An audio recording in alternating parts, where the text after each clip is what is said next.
What's up, everybody? It's me, Jabi of the Sunshine Enterprise and the Sunshine Grind. Welcome back to another episode of Business and Budgets. Today, I'm going to be teaching you guys how to correctly start your business and set yourself up to start growing business credit. So go ahead and grab y'all notebooks and pens and let's jump right into it. All right, so the first 5 steps are going to be how you correctly set up a business.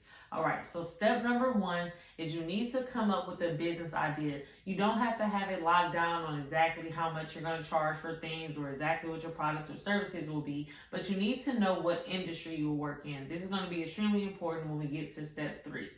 Number 2, you're going to want to get yourself a virtual address. So the way that you get a virtual address is by signing up for either iPostal or for a more expensive platform called Regis. So let me tell you guys the difference between these platforms. iPostal is a platform that's a lot cheaper, but anybody could sign up to be a mailbox organizer, a location, shall I say. So I could decide to become a location, and so I can apply for iPostal and put 100 mailboxes in my garage and label them 123 Ice Cream Street, Suites 1 through 100. So the only thing about using iPostal is if they were to, and when I say they, if creditors in the future and independent individuals who are interested in funding you looked up this address and saw a residence that wouldn't be beneficial for you. So if you want to use iPostal, because it is a lot more affordable, you want to ensure 2 things. 1, that the address doesn't have P.O. Box in it, and if it does, see if you can supplement it by using suite or number or something like that. And the second thing is you want to ensure that it actually is a commercial address. So go ahead and Google it and make sure that when a person looks it up, it does at least look like an office front. All right, the second place that you can buy a virtual address is a lot more expensive. It's called Regis, and that platform is different because it is an actual commercial building and it is being serviced at a little bit higher level of customer support. But honestly, iPostal is $10 to $20 a month, and Regis starts at $50 and goes up to like $200. So if you're trying to save money and you just need to get the job done, I would suggest iPostal. Just do your research. But if you want something a little bit more official, definitely check out Regis. All right, so number 3. The third thing you're going to do is get your LLC. So I know sometimes people say get the LLC first, but you want to get it after you get that virtual address, because you have to use an address on your LLC or your corporation or whatever formation you decide for your business.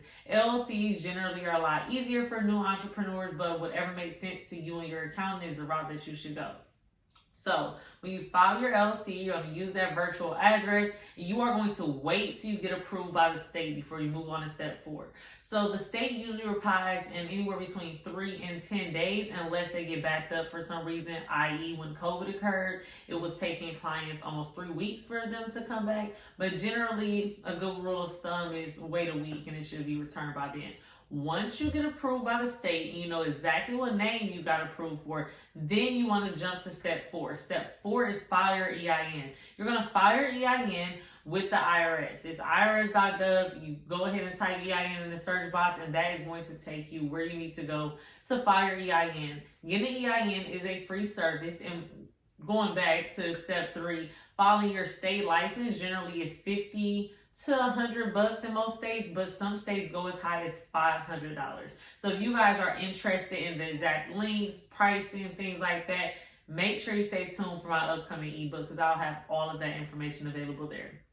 All right, so step number 5 with creating your new business, you have your LLC, you have your license, you have your address, you have your EIN. The next thing you want to do is get a business bank account. So there's 2 places that I typically recommend that people get their first business bank account. The first place is going to be wherever you use your personal bank. So if you're with Chase, check out Chase. If you're with Bank of America, check out Bank of America and see what their products are like. Generally, when you pair your personal and your business bank accounts together, they kind of offer you some benefits and make it a more seamless process.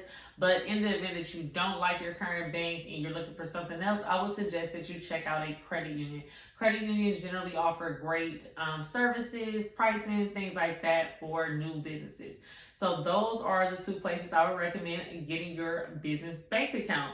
All right, guys, so those are the first 5 steps. You officially have a legit business. So the second part is how to set up and structure your business to start applying for business credit. There are 4 components of setting your business up for business credit. So number 1, you are going to file and get yourself a DUNS number. So you'll get a DUNS number from dunsandbradstreet.com. That is one of the credit reporting bureaus for your business credit. So unlike a personal credit score that's reported to Equifax, Experian, and TransUnion, businesses report to Duns and Bradstreet, Equifax, and Experian Business.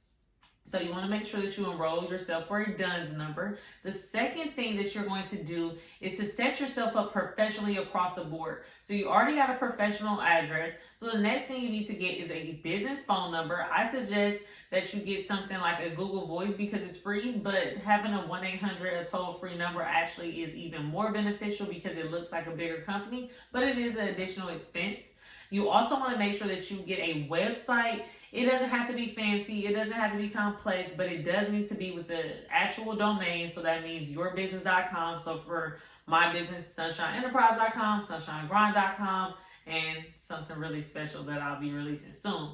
But either way, you would just go purchase that domain. I suggest that you purchase all domains through Google Domains instead of GoDaddy or one of these other platforms. And let me tell you why, because I vent about this all the time. GoDaddy does not have any cool technical features to make them a functioning or a positive or efficient or anything good.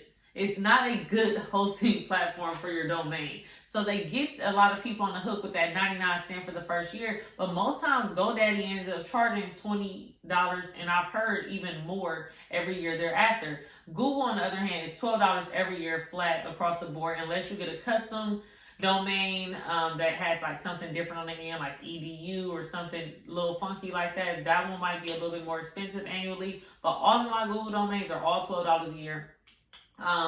And having a Google domain gives you so much more functionality. It's a really easy platform. You could forward up to 100 custom domain email addresses to your free email addresses. So for example, I own the domain sunshineenterprise.com. I can go and create 100 email aliases. So I can put Jacqueline at sunshineenterprise.com, Jai at sunshineenterprise.com, A at sunshineenterprise.com, B at sunshine, all of these email addresses, and I could then forward them to free email addresses and never pay a monthly fee like you would do if you would pay for Google Suite or one of these other offers from these domain guys. So I really love that feature about Google Domains.